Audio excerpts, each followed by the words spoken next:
میرے رسول کریم نبی رحمت علیہ السلام. مکے کا زمانہ اسلام پر غربت تھی، کمزوری تھی. قبیلہ زبید کا ایک شخص مکے آیا، زبیدی. ایک مکے میں منڈی لگتی تھی، اس کا نام تھا حضورہ. یہ جو حضورہ منڈی تھی، اس منڈی پر ابو جہل کا قبضہ تھا. آج کل تو نہیں قبضہ ہوتا منڈیوں پر کسی کا. حضورہ نامی منڈی پہ نا ابو جہل کا قبضہ تھا. اونٹ بڑے خوبصورت تھے، شاندار تھے. اس نے کہا میں نے بولی دینی. ابو جہل نے اعلان کہ خبردار کوئی بولی نہ دے. بڑی دور تھا قبیلہ زبید، وہ آدمی واپس لے جا نہیں سکتا تھا، مجبور ہو گیا. ابو جہل کہنے لگا چوتھا حصہ قیمت دوں گا اور اونٹ تمہیں دے کے جانے پڑیں گے، یعنی اگر لاکھ کے ہیں تو 25,000 کے دو. بندہ بڑا پریشان ہوا، چودھریوں سے بات کی تو کہنے لگے بدماش بڑا ہے، ہم شریف لوگ ہیں. شریف اور بزدل میں، بزدلی کو شرافت کا نام نہ دو، پکی بات کر رہا ہوں. شریف اور بزدل میں شریف ضرور بنو پر بزدل نہ بنو. جی ہم جی شریف لوگ ہیں جی، وہ کیا مطلب. کوئی پاس نہ آیا. وہ بیچارہ نہ کونے میں بیٹھ کے رونے لگ گیا. کہنے لگا میں کدھر جاؤں یارو، میں واپس بھی نہیں لے جا سکتا، اور چوتھے حصے میں دے کیسے جاؤں، اتنا نقصان. وہ رو رہا تھا تو کہیں حضرت زید بن ارقم نے سن لیا. آپ فرمانے لگے کیوں روتا ہے؟ کہنے لگا یار میں نے تو اہل عرب کی تعریف سنی تھی، میرے ساتھ کھڑا ہی کوئی نہیں ہوتا. تو آپ فرمانے لگے تو نے عربی دیکھا ہی کب ہے؟ اگر کائنات کا حسین و جمیل عربی دیکھنا ہے تو جا حرم مکہ میں بیٹھا ہے.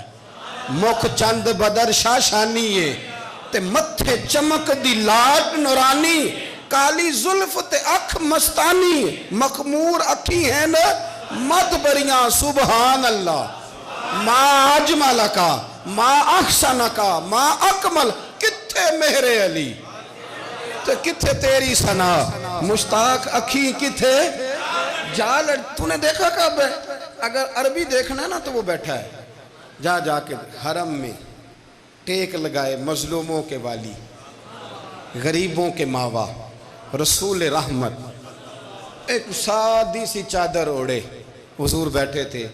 وہ زبیدی کہتا میں آیا، نبی کریم کو بات سنائی. حضور فرمانے لگے این الجمل کا، او کدھر ہے تیرے اونٹ؟ عرض کی حضور وہ وہاں ہیں. فرمایا چل نا. حضور کوئی بولی نہیں لگا رہا، کوئی خرید نہیں رہا. ابو جہل گھنٹا پڑا، اس کے ڈر سے سہم گئے. حضور فرمانے لگے چل نا میں بولی لگاتا ہوں. اور دیکھو نرخ بازار محبت کا انوکھا ہو گیا، خود خریداروں شامل آ کے مولا ہو گیا. نبی کریم نے حضرت سعد بن ابی وقاص کو بلایا، حضرت عمر کو، حضرت ابو بکر کو، مدد کے لیے نہیں. حضور فرمانے لگے میری جیب میں پیسے تھوڑے ہیں، ظاہری طور پہ تھوڑے ہیں، ورنہ تو کائنات کے خزانوں کی کنجیاں حضور کے پاس. تھوڑے تھوڑے پیسے دو بھی بولی دینی ہے. سب سے پیسے لیے میں چلو بولی لگانے چلے. حضور آئے، اللہ اکبر، یہ میرے رسول کا طریقہ ہے. آؤ ذرا تھوڑی دیر کے لیے سوچیں. ابو جہل بیٹھا ہے بڑی مسند پہ، قربان جاؤں مدینے والے حبیب. وہ زبیدی کہتا اس کے کپڑے مہنگے تھے، حضور کے سادے تھے. اس نے بڑی پگڑی باندھی تھی، حضور کی سادی تھی. کہتے ہیں وہ آنکھیں اٹھا کے بات کرتا، مدینے والے نبی آنکھیں جھکا کے بات کرتے. وہ بولتا جاتا، حضور تھوڑے تھوڑے سادے سادے ٹھہر ٹھہر کے جملے بولتے. کہتے ہیں نبی کریم علیہ السلام اس کے ساتھ آ کے حضور بیٹھ گئے اور فرماتے ہیں میرے رسول کریم نے اپنا جبہ سیدھا کیا، پگڑی کو حضور نے سیدھا کیا اور فرمایا چل لگا بھائی بولی. ایک اس نے لفظ بولے، پھر حضرت ابو بکر نے بولی دی، پھر حضرت عمر نے دی، پھر سعد بن ابی وقاص نے دی، پھر زید بن ارقم نے دی، پھر رسول کریم نے دی. وہ کہتا ہے جتنے میں بیچنا چاہتا تھا نبی پاک نے ڈبل میں میرے اونٹ خریدے، ڈبل میں اونٹ خریدے میرے رسول. سلام اس پر کہ جس نے دشمنوں کو بھی قبائیں دی، سلام اس پر کہ جس نے گالیاں سن کر دعائیں دی.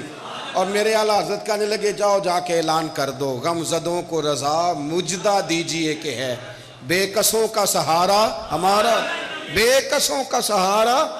جاؤ غم زدوں کو رضا مجدہ دیجئے کہ ہے بے کسوں کا سہارا.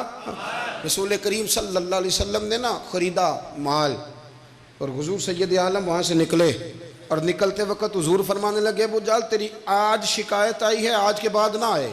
مکہ سارا اس کے ساتھ ہے، حضور کی مخالفت ہو رہی ہے. 40 لوگ ہیں صرف کلمہ پڑھتے، اور دین کا کام دار ارقم میں قید ہو کے کرنا پڑتا ہے. لیکن جب ظالم کے خلاف نکلے ہیں تو پھر دار ارقم میں بند ہو کے نہیں، پھر میدان میں نکلے اور فرمایا آج کے بعد تیری شکایت نہ آئے. کہنے لگا جی بالکل نہیں آئے گی, میں آپ کو موقع نہیں دوں گا. حضور چلے گئے تو پیچھے سارے کافر اس کے گرد اکٹھے ہو گئے. کہنے لگے ہم پہ تو بڑا روب ڈالتا ہے, اب تجھے کیا ہوا, پانی پانی ہو گیا, تو کیا کون سا سانپ سونگ گیا, بولا ہی نہیں. کہنے لگا مجھے لات و منات کی قسم, جب مصطفیٰ کریم میرے پاس آئے تو ان کے ساتھ ایسی ایسی طاقتیں تھیں, نیزے تھے, برچیاں تھیں, بھالے تھے, مجھے لگتا تھا میں نے سی کی تو میرے ٹکڑے ٹکڑے کر دیں. کہنے لگے جا پاگل ہو گیا, ان کے پاس تو چھڑی بھی کوئی نہیں تھی, وہ تو خالی ہاتھ ہیں, بکواس کرتا ہے, کچھ بھی نہیں تھا. کہنے لگا مانو نہ مانو, ان کے پاس بڑا کچھ تھا. اور اگلی بات جو اس نے کی وہ تاریخ میں محفوظ ہے, وہ تاریخ میں محفوظ ہے, وہ تاریخ میں محفوظ ہے, وہ تاریخ کا حصہ ہے. ابو جہل کہنے لگا اٹھتے ہی کہ مجھے لگتا ہے جب تک محمد ابن عبداللہ موجود ہیں یہ ہمیں ظلم نہیں کرنے دیں گے, یہ ہمیں کوئی زیادتی کرنے, تاریخ میں محفوظ ہے جملہ ابو جہل کا. کہنے لگا جب تک یہ موجود ہے ہمیں کوئی زیادتی کرنے. حضرت فرمایا کرتے تھے زندہ نبی کے ماننے والوں زندہ بن کے زندگی گزارو. زندگی زندہ دلی کا نام ہے, مردہ دل کیا خاک جیا کرتے ہیں. جو قومیں سر اٹھا کے جیتی ہیں وہ زندہ ہوتی ہیں. اس لیے اپنی زندگی میں حق کے خود اختیاری پیدا کریں, جینا سیکھیں, لڑنا سیکھیں, میدان میں رہنا سیکھیں. سہم سہم کے وقت نہیں گزرے گا, ظلم سہنے سے بھی ظالم کی مدد ہوتی ہے.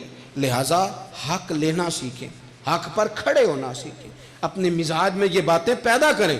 مجھے خاتون نے پوچھا, میرا بھائی کہتا ہے حصہ لے لے پھر میرے مرے کا منہ نہ دیکھنا. میں کہا پتر تو حصہ لائے نہ منہ ویکھی ہوتا, کوئی ضرورت نہیں, منہ ایسے ظالم کا منہ ویسے بھی نہیں دیکھنا چاہیے جو بہنوں کا حصہ کھا جائے.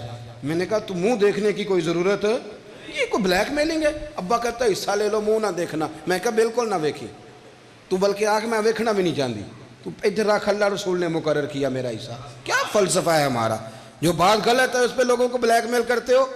جائز بات پہ ڈٹنا سیکھو. آپ جب ڈٹ جاتے ہیں نا تو پھر اللہ مدد کرتا ہے, پھر اللہ تتنزل علیہم الملائکہ, پھر اللہ فرشتے بھی نازل کرتا ہے. حضور نے فرمایا جو جان کی حفاظت کرتے مر گیا وہ بھی شہید, جو مال کی حفاظت کرتے مر گیا وہ بھی شہید, جو دین کی حفاظت کرتے مر گیا وہ بھی, جو خاندان کی, اپنے گھر کی, اپنے بچوں کی حفاظت کرتے مر گیا وہ بھی. تو اتنا بڑا درجہ حضور نے بیان کر دیا ہے.